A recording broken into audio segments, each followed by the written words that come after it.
கிறிஸ்துவில் பிரியமானவர்களே, இந்த நாளுக்கென்று தேவன் நமக்கருளி இருக்கிற ஜீவ வார்த்தை ஏசாயாவின் புஸ்தகம் 41வது அதிகாரம் 17வது வசனம்.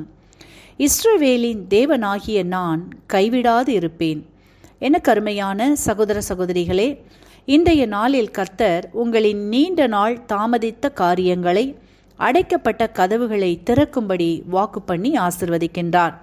இன்றைக்கும் அநேகருடைய வாழ்க்கையில் பல காரியங்களை குறித்து எதிர்பார்ப்போடும் தேடிக்கொண்டும் காத்திருத்தலும் அனுதினமும் நடக்கின்ற செயலாகிறது. ஆனால் இவற்றில் தாமதங்களும் தடைகளும் தடுமாற்றங்களும் கடக்க முடியாத பாதைகளும் மூடப்பட்ட கதவுகளும் காணப்படும் பொழுது விசுவாசத்தில் பின்தங்கி விடுகிறவர்களும் முறுமுறுக்கிறவர்களும் முடியாது என்று சொல்லி முடிவுக்கு வருகிறவர்களும் உண்டு. ஆனால் இன்றைக்கு கர்த்தர் சொல்லிக் கொடுக்கும் பாடம், எந்த தேடலும் காத்திருப்பும் கர்த்தரை சார்ந்து இருக்குமானால் அவற்றில் கர்த்தரின் கரம் இறங்கி கிரியை செய்யும். ஒன்றை நாம் பெற்றுக்கொள்ள விரும்பும் முன்பே அது நமக்காகவே முன்னமே கர்த்தரால் ஆயத்தமாக்கப்பட்டிருக்கிறது என்பதை நாம் விசுவாசிக்கும் பொழுது நம்முடைய தேடலும் நம்பிக்கையும் கர்த்தரையே சார்ந்து இருக்கும். 1 தீமோத்தேயுவின் புஸ்தகம் 4வது அதிகாரம் 8வது வசனத்தில், சரீர முயற்சி அற்ப பிரயோஜனம் உள்ளது, தேவ பக்தியானது எல்லாவற்றிலும் பிரயோஜனம் உள்ளது என்று உள்ளதின்படி கர்த்தரை விசுவாசியுங்கள், அவர் உங்களை கைவிடாது காத்து வழி நடத்துவார். வார்த்தையை விசுவாசியுங்கள், அற்புதங்களை காண்பீர்கள். இன்றைக்கும் நாம் வேதத்திலிருந்து கர்த்தரை நோக்கி கூப்பிட்டவர்கள் எப்படி பிழைத்தார்கள் என்பதை குறித்து தியானிப்போம், பார்க்கலாம். யாத்ராகமத்தின் புஸ்தகம் 14வது அதிகாரத்தை நாம் வாசிக்கையில், அங்கே இஸ்ரவேல் ஜனங்களை கர்த்தர் எகிப்தின் அடிமை தளத்திலிருந்து விடுவித்து அழைத்து செல்லப்பட்டதை அறிந்த பார்வோனும் அவனுடைய ஊழியக்காரரும் மனம் வேறுபட்டு தங்களின் ரதங்களை பூட்டி 600 பிரதானமான ரதங்களையும் எகிப்தில் உள்ள சகல ரதங்கள் அதிபதிகள் வீரர்களை கூட்டிக் கொண்டு பின்தொடர்கிறான். இந்நிலையில் இஸ்ரவேல் ஜனங்கள் எகிப்தியர் தங்களுக்கு பின்னே வருகிறதைக் கண்டு மிகவும் பயந்தார்கள். கர்த்தரை நோக்கி கூப்பிட்டார்கள். அப்பொழுது கர்த்தர், நீங்கள் நின்று கொண்டு இன்றைக்கு கர்த்தர் உங்களுக்கு செய்யும் ரட்சிப்பை பாருங்கள். இன்றைக்கு நீங்கள் காண்கிற எகிப்தியரை இனி என்றைக்கும் காண மாட்டீர்கள்.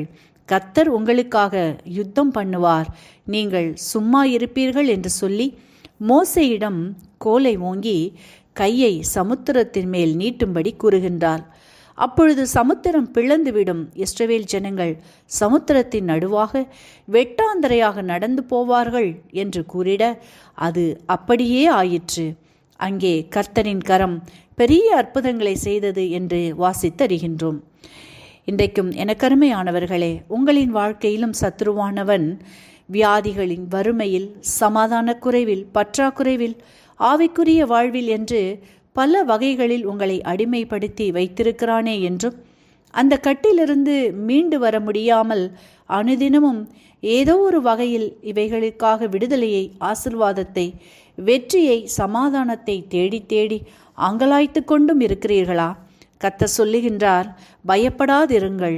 நீங்கள் நின்று கொண்டு இன்றைக்கு கர்த்தர் உங்களுக்கு செய்யும் ரட்சிப்பை பாருங்கள் என்கிறார்.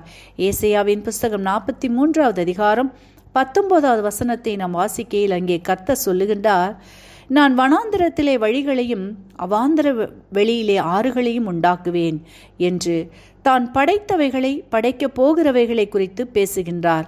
அதேபோல் மார்க் எழுதின சுவிசேஷம் 4வது அதிகாரத்தை வாசிக்கும் பொழுது அங்கே பெருங்காற்றும் மழையும் அலைகளின் சத்தமும் இறைந்து கொண்டிருக்கிறதை கண்டு இயேசு காற்றை அதட்டுகின்றார், இறையாதே, அமைதலாயிரு என்று. அப்பொழுது காற்று நின்று போயிற்று என்று வாசிக்கின்றோம்.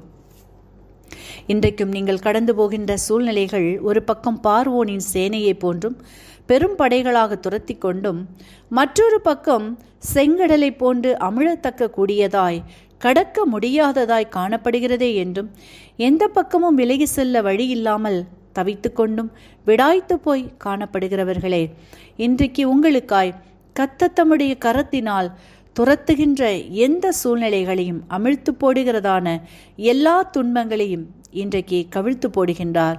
வெட்டாந்தரைகளாய் மாற்றி கடந்து போகும்படி செய்கின்றார். சத்துவங்களையும் ஜீவராசிகளையும் படைத்த கர்த்தர், அதனை ஆளுகை செய்யும் கர்த்தர், கீழ்ப்படுத்துகின்ற கர்த்தர், உங்களின் எந்த சூழ்நிலைகளையும் அவரால் கீழ்ப்படுத்த முடியும் என்பதை விசுவாசியுங்கள். அற்புதங்களை காண்பீர்கள். இன்றைக்கும் இந்த வார்த்தைகளை கேட்டுக்கொண்டிருக்கின்ற உங்களில் யாரேனும் உங்களின் பாவங்களுக்காக மரித்து உயிர்த்தெழுந்த இயேசுவை அறியாமலும் விசுவாசியாமலும் இருப்பீர்களானால் இன்றைக்கு உங்களை ஒப்புக்கொடுத்து விசுவாசியுங்கள். உங்களின் பாவங்களும் மன்னிக்கப்பட்டு விடுதலையாகி ஆசிர்வதிக்கப்படுவீர்கள். இந்த வார்த்தைகள் மூலமாக கர்த்தர் இன்று உங்களை ஆசிர்வதிப்பாராக. ஆமேன்.